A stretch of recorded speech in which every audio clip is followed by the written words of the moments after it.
Oke, mari kita bedahi nih. Gini, apa jadinya kalau gladiator paling garang di lapangan hijau yang biasanya bikin puluhan ribu pria dewasa menangis histeris di stadion, itu tiba-tiba diubah jadi balok plastik kecil berukuran 4 cm? Iya, balok plastik yang biasanya bikin Anda kesakitan kalau nggak sengaja keinjek di lantai ruang tamu. Bener banget, sakitnya luar biasa. Tapi serius, Anda mungkin mikir kalau kita ngomongin turnamen olahraga global kayak Piala Dunia, kampanye promosinya pasti selalu soal urat leher yang menegang, keringat, air mata, dan persaingan hidup mati. Betul, narasi tradisionalnya kan selalu tentang maskulinitas dan ketegangan yang sangat intens ya. Tepat, tapi untuk pembahasan mendalam kita hari ini, dokumen sumber yang kita punya justru nunjukin hal yang sangat berbeda. Menjelang Piala Dunia FIFA 2026, yang katanya bakal jadi panggung sejarah baru buat sepak bola, FIFA tuh nggak kerjasama dengan merek sepatu militer atau minuman energi yang agresif. Iya, mereka malah menyerahkan narasi raksasa ini ke perusahaan mainan, ke Lego. Iya, Lego. Maksud saya kedengarannya absurd kan, tapi kita bahkan membedah kenapa keputusan ini sebenarnya adalah bukan bumerang, manuver. Manuver paling brilian untuk menguasai masa depan olahraga. Dan yang menarik di sini adalah, kalau kita kupas lapisan permukaannya, ini bukan sekedar strategi murahan buat jualan souvenir ke anak-anak. Sama sekali bukan. Oh, tentu nggak sesederhana itu ya. Benar, dokumen kita mengindikasikan ada sebuah pergeseran paradigma yang masif banget. FIFA kan selama ini entitas yang sangat kaku. Mereka sangat menjaga otoritas dan keseriusan produk mereka. Karena bagi banyak orang, sepak bola itu udah kayak agama kan? Persis. Tapi dengan membawa narasi turnamen ini ke ranahnya Lego, mereka tuh sengaja ngebangun jembatan. Jembatan antara realitas kompetisi yang tegang dan terstruktur tadi menuju dunia imajinasi yang batasannya nggak ada.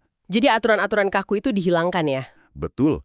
Mereka pada dasarnya ngajak kita masuk ke sebuah ruang bermain global. Ruang bermain global. Wow, itu konsep yang sangat menarik buat ajang yang biasanya penuh sama ketegangan diplomatik antar negara.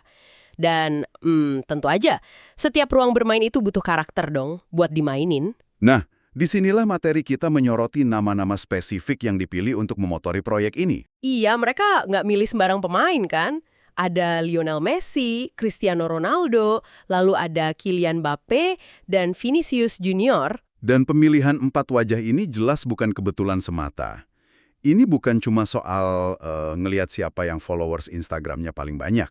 Pasti ada narasi yang lebih besar. Ya, pemilihan mereka itu sebuah arsitektur narasi yang sangat disengaja. Dalam kolaborasi ini, konsep yang dibangun tuh terasa kayak sebuah ruang pertemuan. Ruang pertemuan ya, bukan ruang ganti yang isinya pelatih lagi marah-marah lempar sepatu. Hahaha, iya, bukan yang seperti itu.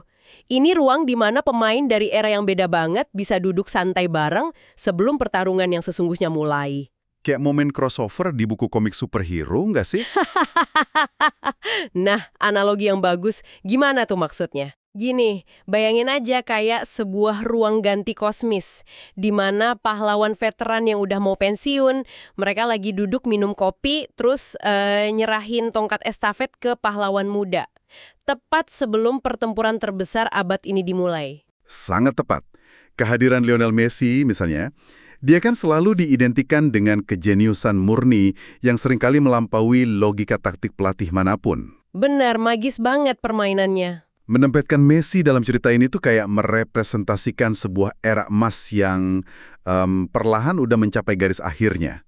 Dia maestro yang karyanya udah hampir selesai. Lalu di sisi lain kita punya Cristiano Ronaldo yang auranya selalu tentang ambisi brutal, determinasi yang rasanya dia tuh menolak tunduk sama waktu. Iya, dua orang ini kan mendominasi pikiran kolektif penggemar sepak bola selama hampir 2 dekade terakhir. Kalau saya boleh nambahin bayangannya, ini tuh kayak menit ke-89 di sebuah pertandingan final yang melelahkan. Pemain veteran yang kakinya udah berat, jalan ke pinggir lapangan, nyopot ban kapten, terus nepuk bahu pemain muda yang penuh energi buat masuk gantiin dia. Metafora menit ke-89 itu benar-benar nangkep esensi psikologis proyek ini. Anda harus ingat, buat jutaan penggemar, ngelihat era Messi dan Ronaldo berakhir, itu memunculkan semacam kecemasan kolektif. Kecemasan kayak, apa yang bakal terjadi sama sepak bola kalau mereka berdua beneran pergi gitu kan? Tepat sekali. Dan disinilah kehadiran Kylian Mbappe dan Vinicius Jr. di ruang pertemuan mainan ini berfungsi. Mereka itu jawaban visual atas kecemasan tadi. Jadi mereka nggak diposisikan sebagai ancaman buat para legenda itu ya? Panggung utama nanti di 2026. Oh, wow. Jadi proyek ini tuh ngubah rasa kehilangan kita akan masa lalu menjadi sebuah antusiasme untuk masa depan. Betul, mengubah ketegangan menjadi apresiasi. Oke, tunggu dulu.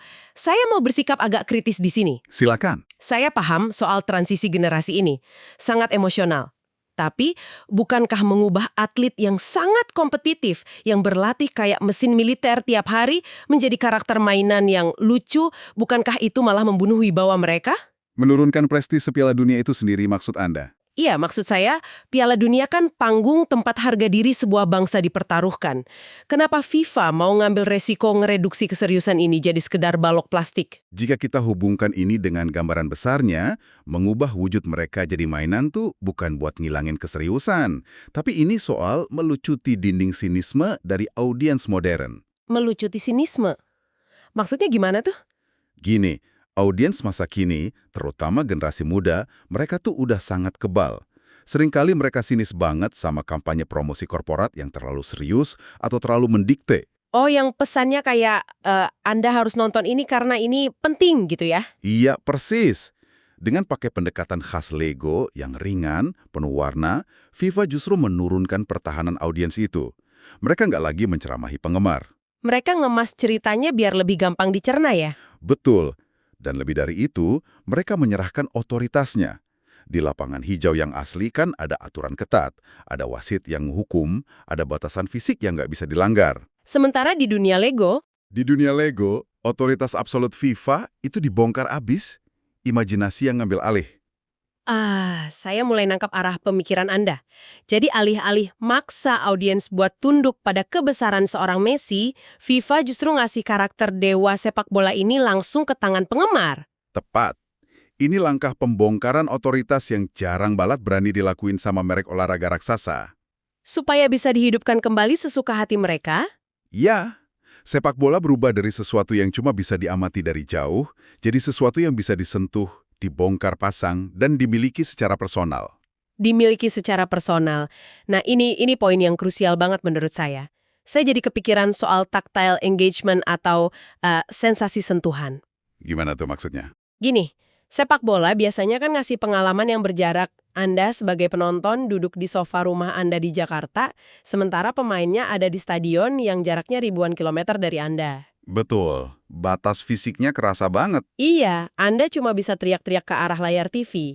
Tapi ketika Anda secara harfiah megang figur seorang Vinicius Junior di tangan Anda, terus Anda pasang figur itu ke balok mobil-mobilan buatan Anda sendiri, jarak ribuan kilometer itu tiba-tiba hilang. Hilang sama sekali.